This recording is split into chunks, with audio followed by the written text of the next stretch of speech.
Bonjour à toi, bien bonjour tout le monde, j'espère que vous vous portez bien.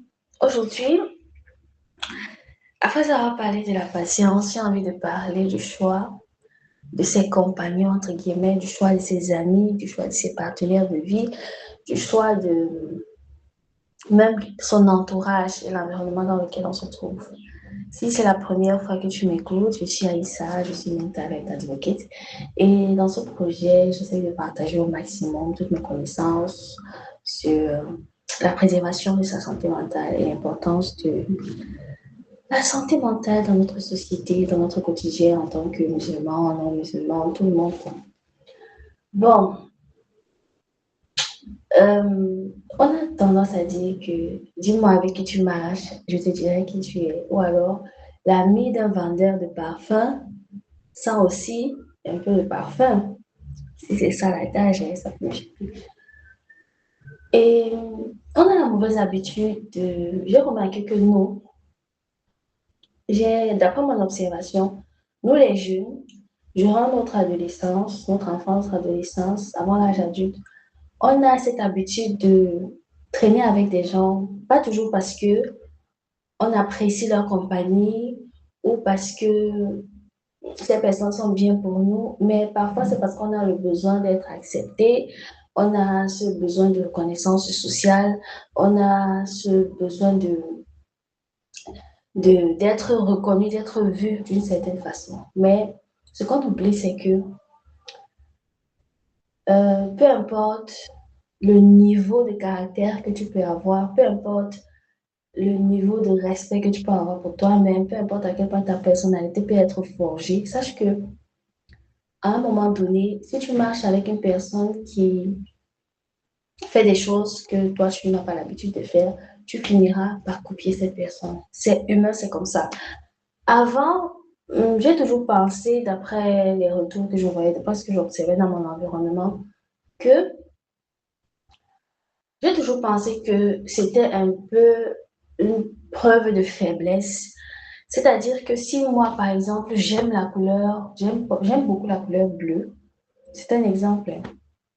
Je n'ai pas dit que c'est ma couleur préférée. J'aime beaucoup la couleur bleue. Et je marche avec une fille qui déteste la couleur bleue. Et moi, qu'est-ce que je fais? J'arrête de porter cette couleur. Je me mets à porter ce que mon ami, entre guillemets, aime voir. Ou bien, voilà. C'est, on a cette façon de fonctionner qui n'est pas du tout bonne, qui, au final, ne nous apporte pas beaucoup de bien. Ton ami ou ton compagnon devrait te correspondre, devrait correspondre à la personne que tu es, devrait correspondre à tes objectifs de vie, devrait correspondre à la réputation que tu veux avoir, devrait correspondre à tout ce qui te définit. Arrêtons de marcher avec des gens soit par compassion, soit par besoin de reconnaissance, soit par intérêt financier, intérêt émotionnel. De toute façon, toute relation, peu importe sa nature, est basée sur un intérêt. C'est ça la réalité de la vie. Toute relation est basée sur un intérêt. Mais lorsqu'on parle d'intérêt, on a la mauvaise habitude de penser qu'il s'agit seulement des intérêts financiers, intérêts matériels. Je peux marcher avec mon ami Brice parce qu'il est véhiculé, il va me porter de temps en temps, je ne vais pas dépenser pour le transport. Oui, je ne vais pas dépenser pour le transport, mais à quel prix? Je vais marcher avec mon ami Fanta parce que son père, c'est le DG d'une grande entreprise, je pourrais travailler là-bas. OK, mais à quel prix? Il ne faut pas prioriser ses intérêts matériels sur son bien-être psychologique parce que ton mental est précieux. Ta santé mentale est extrêmement précieuse. Tu ne peux strictement rien faire de bon dans cette vie si dans ta tête, ça ne va pas. Et quand je parle d'environnement, il faut savoir fuir les environnements toxiques. Je prends l'exemple des personnes qui sont souvent différentes. Différentes, c'est-à-dire que tu arrives dans un environnement, si tout le monde porte des vêtements blancs le jeudi, toi tu ne portes pas de vêtements blancs le jeudi. Ça pose problème. Si tout le monde a l'habitude de faire quelque chose, toi tu ne fais pas la chose, forcément tu vas constituer un problème. Mais ce que je veux demander ici à chacun d'entre nous, c'est de savoir détecter les, les signaux quand ça ne va pas. C'est de savoir détecter les signaux quand vous ne pouvez pas rester quelque part. Parce que le fait de durer ou de passer du temps dans un environnement qui vous est toxique vous détruit à petit feu. Plus tu passes de temps dans cet environnement, plus tu te détruis et plus difficile encore sera ta guérison. Il est extrêmement important pour nous de bien choisir nos amis, nos compagnons, les personnes avec qui on traîne. Et aussi, j'ai failli oublier, le plus important, il faut savoir à qui on demande les conseils. Je précise cela parce que moi-même, j'ai vécu ça. Il y a des personnes qui vous approchent stratégiquement. Il y a la gentillesse naturelle. Il y a des personnes qui sont naturellement gentilles. Elles font le bien pour le plaisir de faire le bien. Et il y a ce que j'appelle la gentillesse stratégique. Des personnes calculatrices et manipulatrices qui viennent juste pour un objectif précis. Des personnes qui vous approchent, qui rentrent dans vos vies pour quelque chose de précis. Et dès qu'elles obtiennent la chose, elles s'en vont. Apprenons également à prendre le conseil chez les bonnes personnes.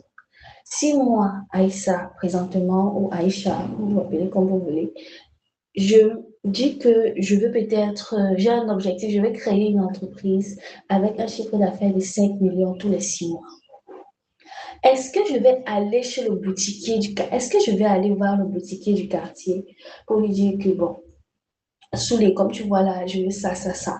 Soulé a sa boutique qui tourne à peut-être 500 000 francs, je ne sais pas, tous les 3 mois.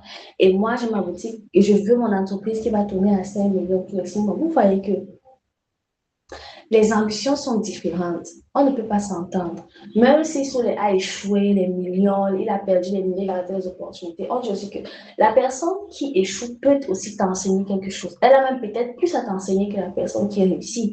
Je vais en parler, Inch'Allah, le jour que je vais aborder le sujet sur l'échec. Mais parfois, il faut savoir aller vers ce qui ressemble déjà à ce que vous voulez. Tu ne peux pas aller prendre le conseil chez une personne qui n'a strictement rien à voir avec ce que tu espères. Rien qui ne correspond pas du tout à tes expériences. Non, ça ne peut pas marcher. Il faudrait que tu prennes le temps d'étudier les personnes qui sont autour de toi, d'observer les personnes qui sont autour de toi, leurs habitudes, leurs comportements et leur mode de vie. On ne prend pas le conseil chez n'importe qui. On dit souvent qu'il ne faut pas avoir des préjugés, mais à ce niveau, je vous en prie, faites preuve de discernement et un peu de jugeote. Parce que si moi, je suis là, je vis ma vie, je suis tranquille, posée, quelqu'un se dit, OK, elle veut faire 4 voyages par an. Moi, je ne fais même pas un voyage par an. Elle vient me dire, elle fait 4 voyages par an. Tout ce que moi, je pourrais faire à mon niveau, c'est de lui donner le contact d'une personne qui fait 4 voyages par an pour que cette personne lui donne le conseil dont elle a besoin. Parce que moi, je ne peux pas lui donner ce conseil, je ne fais pas ça. Vous voyez un peu. Apprenez à prendre le conseil chez les personnes qui vous ressemblent véritablement. Je me souviens un jour, j'avais mis sur mon statut que si tu es issu d'une famille modeste et que tu espères sortir de cette vie modeste-là et avoir une vie un peu plus aisée, il serait très important pour toi de désobéir à tes parents. Quand j'ai mis ça, des personnes sont venues, elles ont ri. D'autres personnes sont venues me dire, vous voyez, tu incites à la désobéissance aux parents. En islam, c'est extrêmement grave en tant que musulman. Vous savez, il y a toujours voilà. Mais je continue de lui dire, vous savez pourquoi? Parce que nous tous, nous vivons dans un même monde, mais nous ne sommes pas pareils et nous ne voyons pas les choses de la même façon. Si je suis, par exemple, dans une école, dans un établissement, nous sommes dans la même classe, donc nous sommes en terminale A au lycée, je ne sais pas, au lycée technique de Excellente. Maintenant, dans la même salle de classe, sur la même table, nous sommes 2 élèves. Durant toute l'année scolaire, on n'aura pas la même expérience dans cet établissement.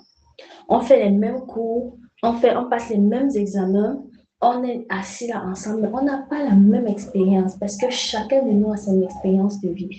Et en fonction de ton expérience de vie, tu forges ta vision de la vie. Et si tu es assez sage pour pouvoir te dire qu'il y a d'autres horizons à exploiter, que ta vision de la vie n'est pas universelle, tant mieux. Tu pourras t'en sortir, tu pourras évoluer facilement. Mais si tu restes braqué dans ton univers et tu te dis que ce que tu vis aujourd'hui, c'est ce qui se fait partout, tu restes bloqué, carré, coincé, je te promets que tu auras vraiment, vraiment du mal avec les nouvelles situations, avec la nouveauté, avec le changement. Et ce sont ces personnes-là que vous devez absolument éviter. Si tu veux prendre le conseil de quelqu'un, moi, par exemple, disons que je ne connais pas à quoi ressemble un avion. Je n'ai jamais pris un avion de ma vie. De toute ma génération, on n'a jamais pris d'avion, on est toujours là. Et puis, quelqu'un arrive, je veux prendre un avion, je veux faire ci, je veux faire ça. Moi, je ne sais pas. Ça n'existe pas dans ma tête, ça ne fait pas partie de ma vision. Je donne un exemple un peu qui ne définit pas vraiment ce que je veux dire, mais je pense que vous allez me comprendre. En dehors du conseil que vous devez prendre chez les bonnes personnes, sachez qu'il y a aussi le choix du compagnon, comme j'ai évoqué au début, mais aussi le choix de la solitude quand c'est nécessaire. La solitude, ce n'est pas une bonne chose. Même chez nous, les musulmans, on dit la solitude, ce n'est pas bon. C'est déconseillé d'être seul, surtout pour nous les femmes. Mais, quitte à ce que tu sois mal accompagné, il vaudrait mieux pour toi d'être seul. Mais pour tout ça, avant toute chose, il faut savoir définir sa personnalité. Des fois, je me dis, prenons un stylo. Qui je suis? La personne que je suis, ce n'est pas mon nom. Qui je suis Aïssa Tourouba. Ce n'est pas ça. Qui est Aïssa Tou? Bon, je ne vais pas utiliser mon nom. Qui je suis peut-être, disons, Fanta Diallo. Qui est Fanta Diallo? Comment elle réagit face aux situations? Où est-ce qu'elle va? Qu'est-ce qu'elle définit comme étant ses objectifs de vie? Qu'est-ce qu'elle fait? Qui elle est? Comment elle se comporte? Qui sont ses proches? C'est-à-dire que ta personne, ce n'est pas ton nom. Ta personne, c'est tout un ensemble, ta personnalité, tes objectifs, tes croyances et tout ça. Donc, après avoir vraiment compris, après avoir véritablement connu la personne que tu es, et aussi, je mentionne, on ne peut pas vraiment connaître qui on est. On ne peut pas aussi connaître un être humain à 100%. Il faudrait que ça prenne du temps, il faudrait que tu t'étudies. C'est pour ça qu'on est conseillé de faire beaucoup d'expériences de vie. Et généralement, on dit même de faire des voyages, parce que le voyage te permet de découvrir qui tu es. Tu ne peux pas juger la réaction d'une personne face à une certaine situation si toi aussi, tu n'as pas été dans la même situation et dans cette situation-là, tu as eu la bonne réaction. Si ça n'était pas encore arrivé et que tu vois peut-être une dame crier au bord de la route parce qu'elle a trouvé, peut-être parce qu'elle a été agressée, et tu dis que mais une femme, pourquoi tu cries et tout? Non. Si tu n'as jamais été dans cette situation, ne dis pas moi je ne peux jamais faire ça. Faut voir la situation et te dire qu'Allah m'en préserve, que Dieu m'en préserve. Et ferme ta bouche sur les réactions, les épreuves des gens, parce que j'ai vécu cette expérience, je n'aurais jamais imaginé que moi, je pouvais me disputer avec quelqu'un en public. Bon, quand je dis en public, ce n'est pas vraiment comme dans un marché ou dans, je sais pas, un endroit bondé. Non, mais c'est un milieu avec plusieurs personnes, environ 10. Et je me suis disputée avec quelqu'un dans un endroit où c'était la dernière chose à faire, mais je l'ai fait. Je n'aurais jamais imaginé. Mais ça m'a permis de comprendre que je ne supporte pas le manque de respect. Et le fait de manquer de respect, de fait qu'on me manque de respect parfois, me fait réagir de manière impulsive. Mais ça, c'est entre parenthèses. Ce que je veux dire, c'est qu'on a en nous des comportements que nous-mêmes, c'est-à-dire, nous n'en avons pas encore conscience. Il faudrait être exposé à certaines situations pour savoir que, en fait, donc c'est comme ça que je suis. Donc, c'est comme ça que je réagis. Donc, c'est comme ça, j'ai ce défaut-là, j'ai ceci, j'ai cela. Et quand j'ai découvert mon impulsivité, j'ai décidé de travailler dessus parce qu'une personne impulsive dans cette société, surtout avec nos réalités actuelles, c'est très mauvais. C'est très mauvais. Donc, prenez le temps. Prenez le temps de choisir les personnes avec lesquelles vous marchez, mais avant tout, prenez le temps de vous connaître. Si vous découvrez que vous êtes une personne influençable, évitez de marcher avec des personnes qui vont vous influencer négativement. C'est extrêmement important. Ne dites pas que n'ayez pas pitié des gens. Vous n'êtes pas là pour avoir pitié des gens. Et même si vous voulez avoir pitié des gens, ayez d'abord pitié de vous-même. Ayez d'abord pitié de vous-même. Ayez de la compassion pour vous-même d'abord. Aimez-vous d'abord. Parce que c'est de la façon que tu t'aimes et de la façon dont tu te respectes que le monde aussi va t'aimer et te respecter. Sache que si tu te manques de respect à toi-même, le reste du monde va aussi te manquer de respect. Peut-être il y a des personnes qui ont une intelligence émotionnelle assez poussée, qui vont comprendre ce qui vous arrive et vous respecter malgré tout, mais sachez que dans cette société, nous avons énormément de cancres émotionnels. C'est comme ça que j'ai décidé de les appeler. Nous avons des cancres émotionnels, des personnes qui vous font du mal, qui savent qu'elles sont en train de vous faire du mal, mais qui s'en fichent parce qu'elles estiment que vous devez accepter leur sale comportement, pardonnez mon langage, sous prétexte que c'est comme ça qu'elles sont. Et il y a des cancres émotionnels autour de nous, partout, partout. Ils sont là. Ils ou elles sont là. Donc, je vous en prie, choisissez bien les personnes qui vous entourent, choisissez bien votre environnement. Le simple fait d'être dans un environnement où tu n'arrives pas à être toi-même, tu n'arrives pas à t'exprimer, où tout ce que tu fais est problématique, ou cet environnement dans lequel on rejette ta personnalité, on rejette tes habitudes, on rejette qui tu es, on rejette tout sur toi, franchement, tu vas sombrer.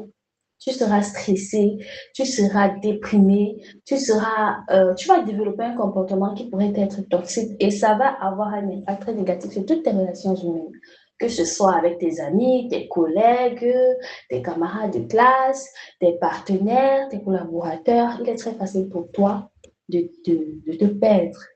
Donc, choisis un environnement dans lequel tu as la paix. D'abord, un environnement dans lequel tu peux être toi-même, dans lequel tu peux être toi-même, dans lequel tu auras la paix, dans lequel tu auras vraiment cette sérénité-là et te dire que, ok, je peux évoluer. Un environnement dans lequel vous pouvez évoluer. Être dans le mauvais environnement est destructeur, tant mentalement que physiquement. Nous sommes dans un pays où les gens souffrent beaucoup de mal gastrique.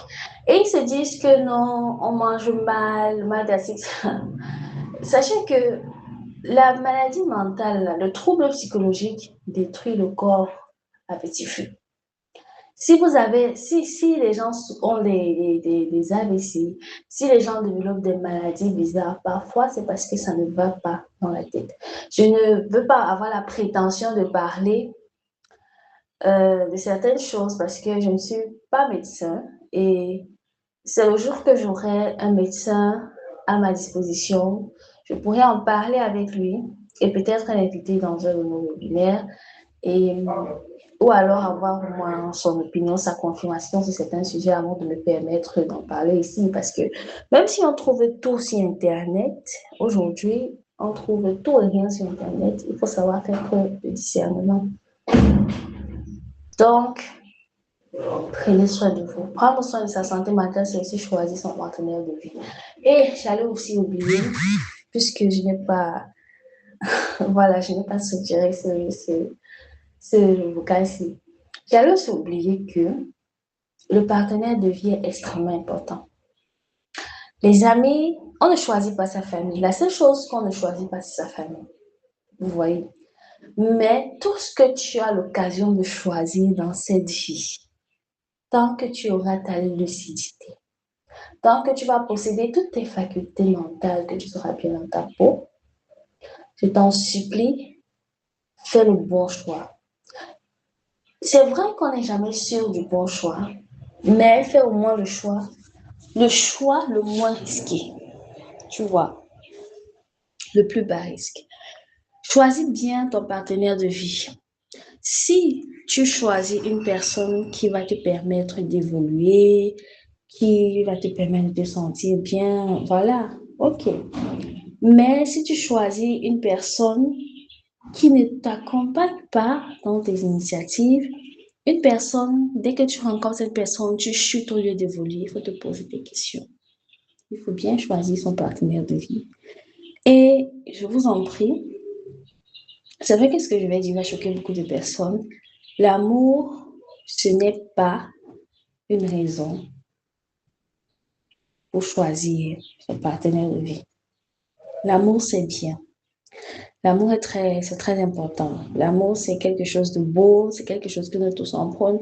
C'est parce que les gens manquent d'amour qu'on a beaucoup de problèmes dans ce monde. Même la guerre dans le monde, c'est parce que les gens n'ont pas beaucoup d'amour dans leur cœur.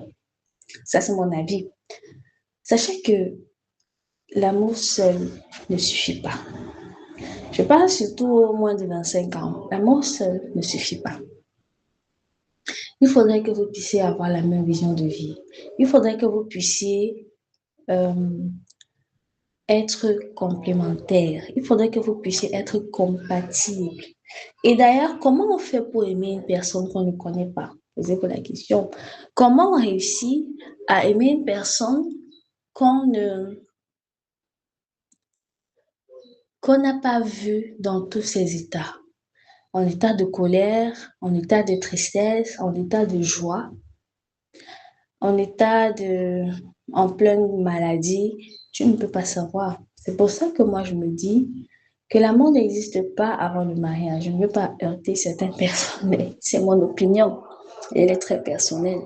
Avant le mariage, il y a beaucoup de choses qui se passent dans notre cerveau. Il y a énormément d'émotions positives, mais l'amour, c'est après. Après 2 ans, 3 ans, 4 ans. Oui.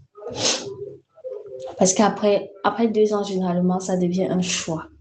C'est là qu'on peut parler de, voilà. Mais sachez que il est extrêmement important de choisir la bonne personne. Et la bonne personne est celle-là qui vous fait vous sentir bien, qui vous apporte la paix, la sérénité et vous encourage dans vos initiatives. Donc, prenez soin de vous, préservez. Soyez tellement jaloux de votre bien-être. Pensez d'abord à vous. Je le disais à une amie une fois, un jour, le bonheur est égoïste. Vous savez pourquoi? Parce que elle a eu une demande, elle n'avait pas envie de refuser parce que le type en question, c'était le frère de son ami et tout. Moi, je lui ai dit, ma chérie, le bonheur est égoïste. Si tu ne veux pas de cet homme, tu dis clairement que tu ne veux pas de cet homme. On ne se marie pas pour faire plaisir à quelqu'un. On ne se marie pas pour faire plaisir à la société. Et on ne fait rien pour faire plaisir à quelqu'un tant que cette chose-là ne nous fait pas plaisir à nous-mêmes. Je sais que ce que je dis là peut choquer parce que dans notre contexte, des fois, on a l'habitude de faire certaines choses pour faire plaisir à nos parents. Mais je suis désolée.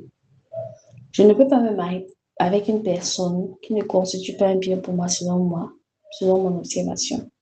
Juste pour faire plaisir à soit mon père, soit ma mère, etc. Bon, bref, ça c'était encore une autre parenthèse. Je vais m'arrêter ici. J'espère que vous avez quand même pu tirer une petite leçon de ce que j'ai partagé avec vous aujourd'hui.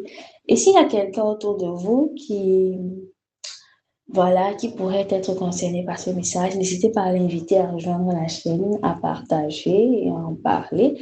Parce que l'objectif ici, c'est de sensibiliser le maximum de personnes. Et donc, prenez soin de vous. Et également, je prépare un webinaire, Inch'Allah, le mercredi prochain à 20h. Si l'heure vous arrange, vous me dites. Sinon, tant mieux. Bon, je vais partager le visuel d'ici peu, Inch'Allah, peut-être aujourd'hui ou demain, je ne sais pas encore. Mais prenez soin de vous et prenez soin de votre santé mentale.